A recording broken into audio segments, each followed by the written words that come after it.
ఊపిరి దేవుడు తీసుకున్నాక ఇదిగో శరీరాన్ని అట్లా వండబెడితే సమాజం సాక్ష్యం ఇవ్వాలి.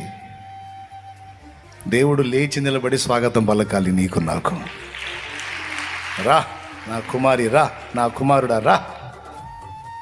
తెలియని దినాల్లో తెలియనట్టు బతికినా తెలిసిన తర్వాత నా కోసం అంకితమై చాలా కష్టపడ్డావు తల్లిదా అని నిన్ను నా యేసయ్య చేతుల్లో తీసుకొని తన గుండెకి హత్తుకుంటాడు. హత్తుకోవాలి, అది బతుకు. ఆ బతుకు బతకాలి. అది కాకిలా కలకాలం బతికంటే హంసలా 6 నెలలు బతకమన్నాడు.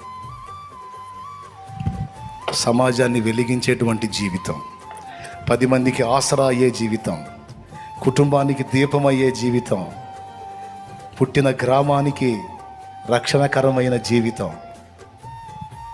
ఏ పొద్దు అప్పులు తిప్పలు బాధలు ఇరుకులు ఇబ్బందులు వీటిని లెక్క చేయవాకండి.